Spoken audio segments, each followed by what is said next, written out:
Hello my YouTube family, क्या हाल है? आप सभी का खैरियत से हो, खुश हो, मजे में हो, हंसते मुस्कुराते खुश और आबाद रहिए हमेशा, क्योंकि मुझे अपनी यूट्यूब फैमिली बहुत ज़्यादा अजीज है। तो आज की वीडियो जो है वो थोड़ा सा पकड़ना मुश्किल है भाई। Bangladesh land captured by Myanmar rebels are the reports true.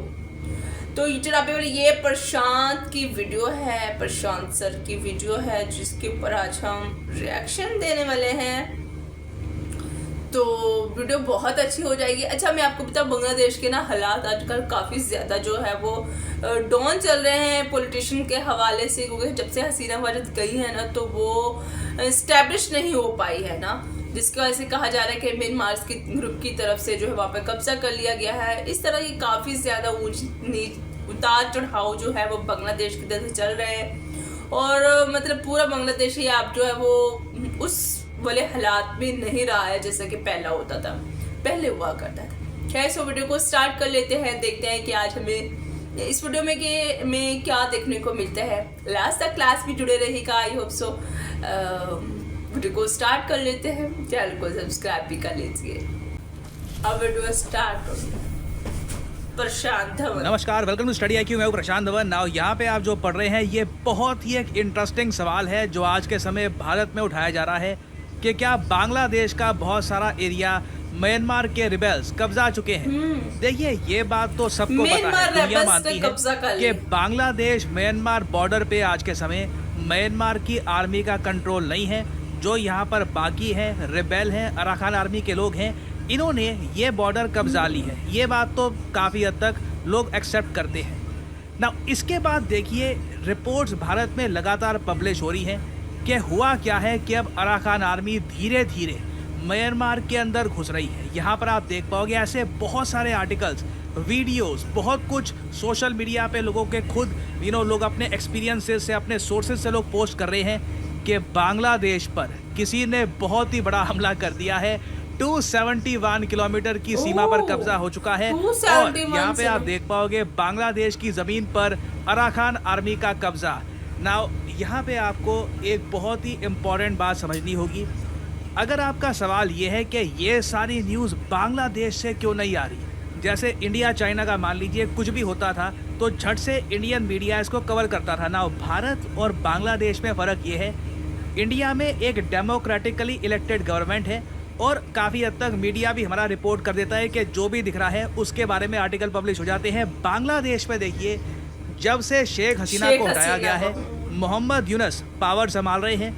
इनको पावर किसने दी, आज तक किसी को समझ नहीं आया है कि क्यों इनको चुना गया, किस बेसिस पे चुना गया। मगर आज के समय बांग्लादेश में ये है सबसे ताकतवर आदमी, और लोगों को उम्मीद थी कि जैसे ही ये पावर में आएंगे मैक्सिमम 2 से 3 से 4 महीने में ये बांग्लादेश में करा देंगे इलेक्शन। अभी रिसेंटली मोहम्मद यूनुस ने ये तक कह दिया है इलेक्शंस में टाइम लगेगा, शायद हो सकता है 2025 के अंत में या फिर 2026 की शुरुआत में बांग्लादेश में चुनाव हो। तो अभी 1.5 साल तक ये कहीं नहीं जाने वाले। कोई इलेक्शन, कोई वोट, कोई कुछ नहीं, बांग्लादेश पर राज कर रहे हैं। और बांग्लादेश का देखिए, मीडिया आज के समय आज़ाद बिल्कुल नहीं है। जैसे आप लोग जानते हैं, जो वहाँ पर हिंदू कम्युनिटी पे अटैक हो रहा है, इसी बात की रिपोर्टिंग प्रॉपरली वहाँ पर हो नहीं पाती। वॉइस ऑफ अमेरिका, अगेन मैं आर्टिकल भी छाड़ के लाता हूँ, वॉइस ऑफ अमेरिका USA का सरकारी न्यूज़ आउटलेट है, इनको भी ये न्यूज़ छापनी पड़ी क्योंकि पूरी दुनिया में न्यूज़ पब्लिश हो रही थी।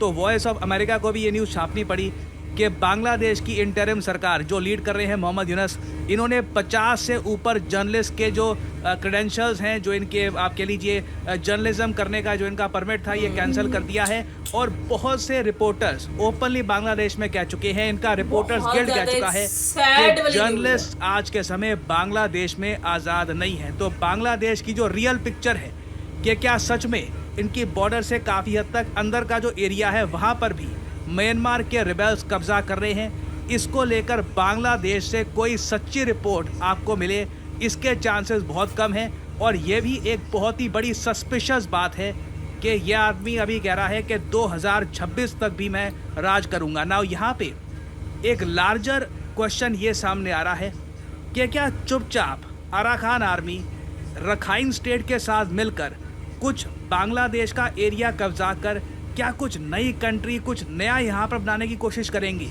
ना जो पॉसिबिलिटीज़ है ये हम यहाँ पे एक्सप्लोर करते हैं। अगेन मुझको बोलना पड़ेगा, हम यहाँ पे एक ऐसे देश की बात कर रहे हैं जहाँ पे अभी के लिए कोई डेमोक्रेसी है नहीं। जर्नलिस्ट से यहाँ पर कुछ प्रॉपर रिपोर्ट्स पब्लिश हो नहीं रही, हमारे सामने बस सोर्सेज से न्यूज़ सामने आ रही है। तो उसी के बेसिस पर जो पॉसिबिलिटी हो सकती है ये मैं आपको बताऊँगा इस वीडियो में।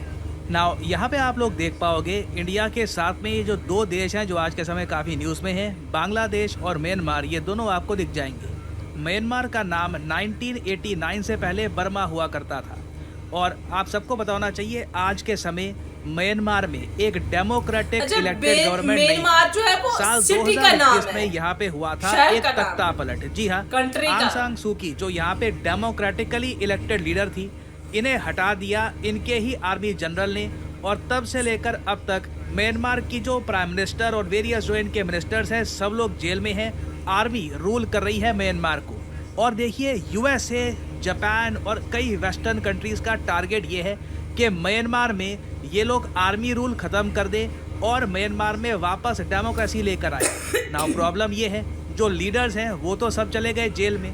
तो अब क्या हो रहा है, म्यांमार में ही कुछ लोग हैं जो अपनी आर्मी के अगेंस्ट खड़े हो रहे हैं। वो कह रहे हैं कि देखिए ये आर्मी हमारी बहुत ख़राब है, हमारे लोगों पे अत्याचार करती है, जो डेमोक्रेटिकली इलेक्टेड गवर्नमेंट थी वो हटा दी। तो यहाँ पर अराकान आर्मी आती है। अराकान आर्मी आपको म्यांमार के रखाइन स्टेट में मिलेगी। इधर आप देख पाओगे ये म्यांमार, ये जो मैंने एरिया मार्क कर रखा है ये है म्यांमार का रखाइन एरिया। और यहाँ पर देखिए अराकान आर्मी ने ज़्यादातर जो हिस्से हैं ये कब्जा लिए हैं, म्यांमार की आर्मी को पीछे धकेल दिया है। और अब बताया जा रहा है कि अराकान आर्मी, जिसको बताया जाता है इनडायरेक्टली यूएसए भी सपोर्ट कर रहा है। ना यहाँ पे आप एक सवाल पूछोगे, वेट, अगर ये कहा जाता है कि यूएसए म्यांमार की आर्मी के अगेंस्ट है और अराकान आर्मी को यूएसए सपोर्ट कर रहा है, तो बांग्लादेश में आज के समय मोहम्मद यूनस की सरकार है, तो ये जो अराकान आर्मी है ये बांग्लादेश का एरिया क्यों कब्जाएगी। देखिए एक थ्योरी जो आज के समय ये डिस्कस की जा रही है, अगेन ये एक थ्योरी है, आपको समझना होगा बांग्लादेश की हालत क्या है, वहाँ से रियलिटी निकाल पाना काफ़ी मुश्किल है। बट एक थ्योरी आज के समय ये डिस्कस की जा रही है कि परहैप्स बांग्लादेश की सिटिंग गवर्नमेंट चाहती है कि थोड़ा बहुत जो यहाँ पर लैंड है ये अराकान आर्मी कब्जा ले और फिर ये जो लैंड है ना इसका इवेंचुअली एक नया देश या फिर एक नई स्टेट या जो भी आप कह लीजिए बन सकता है। जो शेख हसीना की इनिशियल वार्निंग थी, आपको याद होगा जब शेख हसीना प्राइम मिनिस्टर थी, उन्होंने ये कहा था कि एक ताकतवर देश की तरफ से इनको ऑफर किया आया था कि आप म्यांमार और बांग्लादेश के बीच का जो इलाका है यहाँ पर एक कंट्री बनाने की हमको इजाज़त दीजिए और उसके बदले में आप बांग्लादेश में लंबे समय तक राज कर सकती हैं। तो अभी ये जो थ्योरी है ना, क्योंकि अगेन शेख हसीना की जो वो स्टेटमेंट थी ना हम भुला नहीं पाएंगे, क्योंकि उन्होंने बहुत ज़्यादा क्रेडिबिलिटी के साथ ये बात बाद में दोहराई भी थी। और साथ में उसके बाद जो उनके साथ हुआ, जिस तरीके से उनको हटा दिया गया पावर से, मोहम्मद यूनस जो यूएसए के बहुत करीब है वो पावर में आ गए। तो शेख हसीना की जो वो स्टेटमेंट थी ना, I don't think people can forget it. तो अभी ये माना जा रहा है कि तेकनाफ के आसपास का जो इलाका है यहाँ पर बिल्कुल जो ये रिबेल ग्रुप्स हैं ये धीरे धीरे अंदर आ रहे हैं। कई रिपोर्ट्स ये भी आई है कि यहाँ पे लोगों ने कुछ अटैक्स भी किए हैं और धीरे धीरे अगेन बांग्लादेश में ना कितना ये लैंड खो चुके हैं, अराकान आर्मी कितना अंदर जा चुकी है बांग्लादेश के, इसकी रियलिटी सामने आना बहुत ही मुश्किल है, क्योंकि मीडिया प्रॉपरली यहाँ पर काम कर नहीं रहा, कोई डेमोक्रेटिकली इलेक्टेड गवर्नमेंट नहीं है। So it is hard to find out. But अगर सच में ऐसा हो रहा है तो ये एक जियोपॉलिटिकली मैं कहूँगा बहुत बड़ी डेवलपमेंट है। और जो ये थ्योरी है देखिए इसको बल इस बात का मिलता है कि आरएबी देखिए बांग्लादेश में एक बहुत ही इंपॉर्टेंट ग्रुप है, rapid action battalion. Sheikh Hasina ने इसको बनाया था, इस पर काफ़ी आरोपी लगे हैं। आज के समय मोहम्मद यूनस आरएबी को शट डाउन भी करना चाहते हैं। तो आरएबी के उस वक्त के जो डायरेक्टर थे इन्होंने स्टेटमेंट दी थी कि Myanmar wants war with Bangladesh. इन्होंने कहा था चाहे वो अराकान आर्मी हो या फिर म्यांमार की आर्मी हो, टेंशन्स जो है बांग्लादेश म्यांमार बॉर्डर पे ये बढ़ती जा रही है और फ्यूचर में कोई बड़ी बात नहीं है, कॉन्फ्लिक्ट भी हो सकती है। तो अगेन उसके बाद से ये जो रिपोर्ट सामने आ रही है ये काफ़ी बड़ा कोइंसिडेंस है। बट अगेन मुझे यहाँ पर रिपीट करना पड़ेगा, अभी तक एज ऑफ नाउ एक ही बात 100% कन्फर्म्ड है कि बांग्लादेश की जो बॉर्डर है विद म्यांमार वो आज के समय काफ़ी अस्थिर है। जो म्यांमार की आर्मी का वहाँ पे कब्जा था ख़त्म हो चुका है। अब यहाँ पे म्यांमार के जो बागी हैं ये कंट्रोल करते हैं इस रीजन को।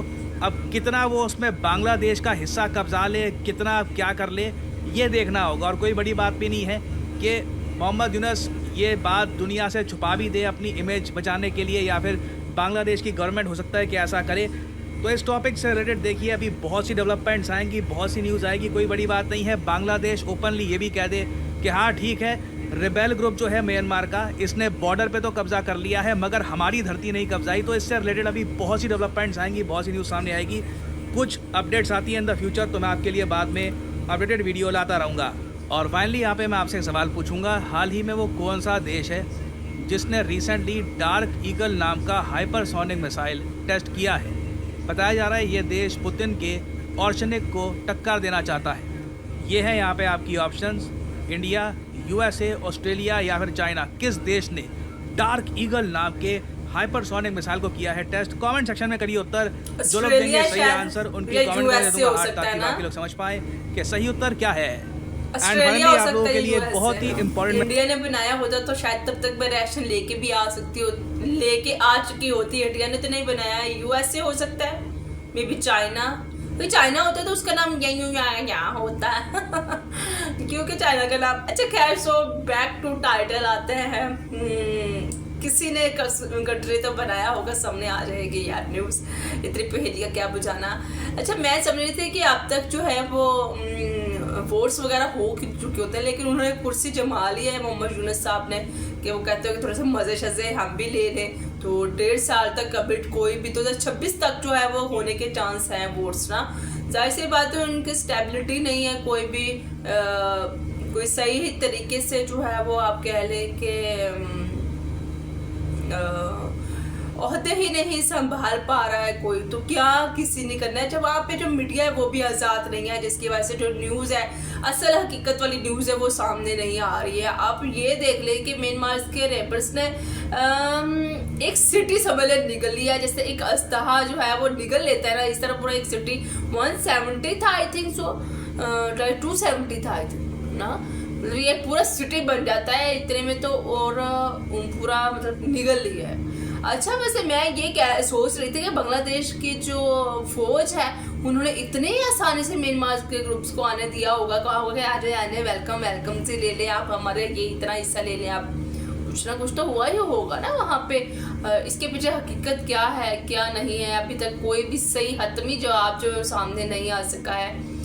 और क्योंकि बांग्लादेश की जो खुद से हमारे पाकिस्तान में हो या इंडिया में या कहीं और भी कंट्री में होता है ना कोई भी ऐसा मामला, तो फौरन मीडिया में जो है वो खबरें चलती हैं, ब्रेकिंग न्यूज़ बन बन के छुप रही होती है कि भाई ये हालात हो गए, ये हो गए।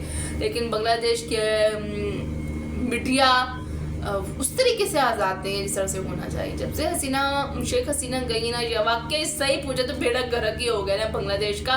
टेक्सटाइल इंडस्ट्री में बहुत सारी चीज़ें जो है वो इंडिया से आती थी, अब वो बहुत सारे प्रोजेक्ट थे अब जो इंडिया ने ले लिए हैं। आप ये दिख रही था बेड़ा गर्क हो गया। इलेक्ट्रिसिटी भी हालांकि बांग्लादेश की इंडिया से मिलती थी, लेकिन जो कि अब ख़त्म हो चुका है। ये सारी जो सहूलियात थी ना बांग्लादेश को, वो बिल्कुल ख़त्म हो चुकी है। कोई मतलब जिस तरह पाकिस्तान एक ऐसे सुई पे अटका हुआ है ना, इसी तरीके से हालात मुझे लगता है बांग्लादेश का हो गया है। अफसोस होता है यार, ऐसा नहीं होना चाहिए।